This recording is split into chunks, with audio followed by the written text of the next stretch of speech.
person, filmmaker. Hi. Hi, congratulations with your nominations. Thank you. Nomination or nominations? I don't know. But you've been Nominations. Okay. Animated film. And best score. Best score. Can you just give us a brief synopsis of the film? Tell us what it's about. So One Per Person is the story about two competing fast food workers. There's the main character, Nancy, who is very uptight about her job, and she's not very happy where she is. And she spends a lot of time next to the other character, Chuck, who really embraces the role and has a lot of fun with it. So as she's watching him, at first she's jealous, but as she gets to know him better, it kind of makes her look inside herself and figure out a way to turn her own situation around.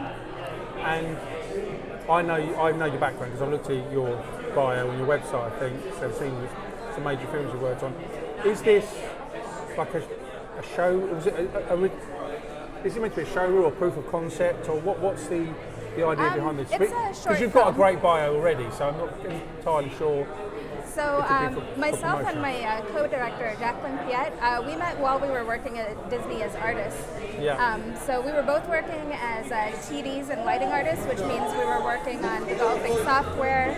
Don't worry about the noise, honestly, it won't pick and up. doing set lighting. So we wanted to do this project as a way of showcasing our skills as writers and directors. Yeah. And hopefully carve a path for ourselves to be directors of a feature someday. So were you at this when you're animating at Disney? Is that what you're saying? You're working at Disney on animation? Yeah, I was projects? working at Disney as an artist. So who came up with the idea? Is it a collaboration? It was a collaboration for the most part. I came up with the original script while I was in a film class, and it was very bare bones at the time. So once I met Jacqueline, we both collaborated to get the script to its final version, and we were editing the story all throughout. So who decides to become an animator? And what I mean by that, it's a very unusual profession.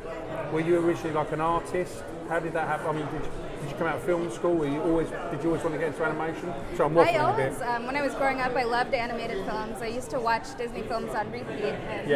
And, especially when Pixar started to make it big, it became something that would fit in with my background because I studied computer science, and it was a great way to combine something very technical with something very artistic.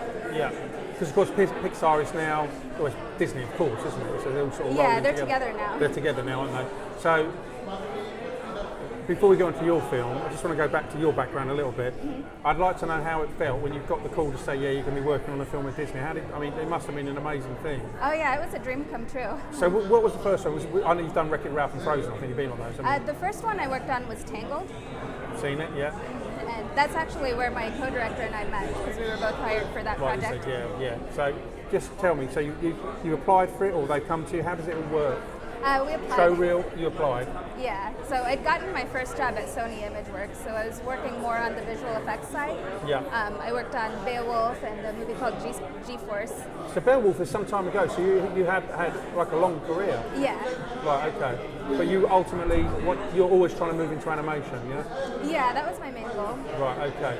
So you apply for the job at Disney to work on Tangled. They ring you up, you get an email, you get the call. Must be amazing. It was. Is that like the dream? Was that the dream? It was, yeah. Okay. And what was it like are you working on their premises? How does it all work? I guess you go in. Yeah, the main campus is in Burbank. Yeah. That's where the feature animation division is. And they have a TV and a game studio as well, all in the greater LA area. Sounds like heaven. Yeah. Was it? Yeah, well, it was like, the building is shaped like Mickey Mouse's wizard hat. Right, brilliant, seriously? Yeah. Well, I can't imagine what that's like. It must be the ultimate buzz if that's your sort of thing. So, yeah, getting back to One Per Person, so you put the film together.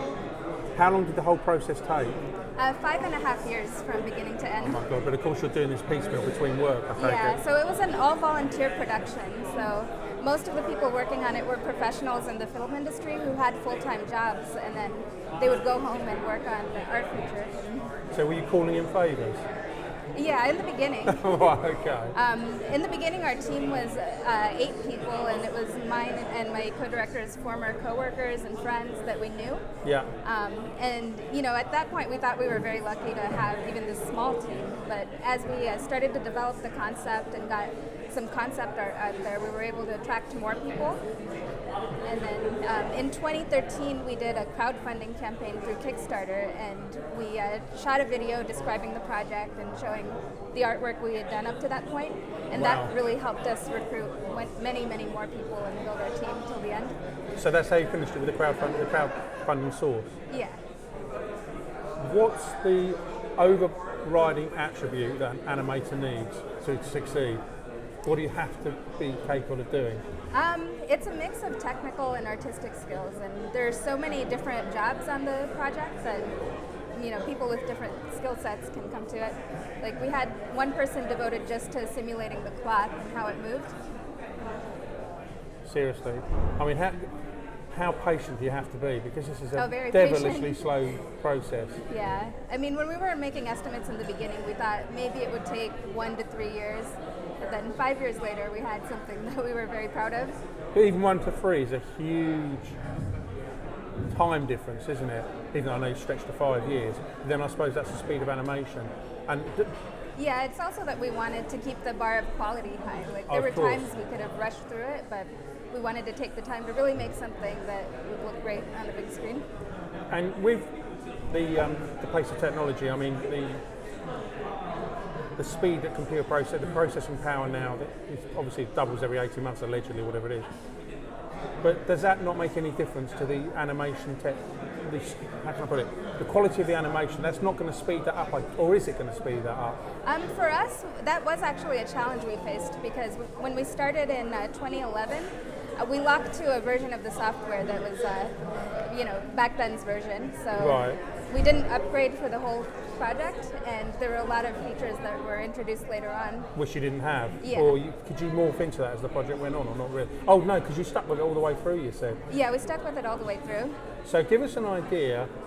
If I said, I mean, this is extremely unlikely, if I said I want to become an animator and I'm going to be working from my house, I'm going to build a studio, just to buy the equipment, half decent equipment, and the package required to really get serious about it, and there's no chance of me ever doing it, how deep would my pockets need to be?